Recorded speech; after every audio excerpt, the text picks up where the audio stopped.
resources and how the ancestral Puebloans were able to use them.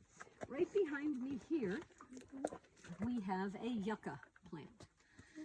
And this was a resource that they used every single part of the plant. Notice the top of the plant is really, really pointy. And if you break off that pointy stuff and let some of those strands that are hanging off there kind of stay attached, you basically have a needle and thread. We know they traded for cotton. We know they made rugs and they sewed clothing and all sorts of things like that. So that needle and thread would have come in handy. In addition, for the leaves, if you take them and soak them, then you can separate all the strands that are inside the leaves. Then they would dry them and they would braid them into something we call yucca cordage.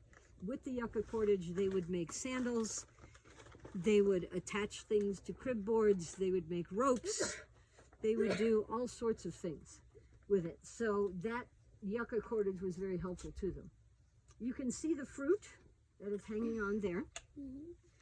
That was edible and is edible. They could eat it raw, roasted, broiled. They could also wait until it really, really, really got ripe and very sweet and then make jams and jellies out of it, sort of. In addition, let's not forget the roots. If they boiled the roots, they would have shampoo. So they used every single part of this plant from the top to the bottom.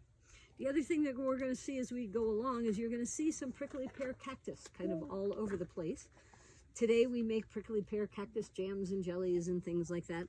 They would also use the prickly pear cactus inside the pit houses. You get all the prickly stuff off and it's kind of cushy, almost like those rubber mats that we stand on in the kitchen these days.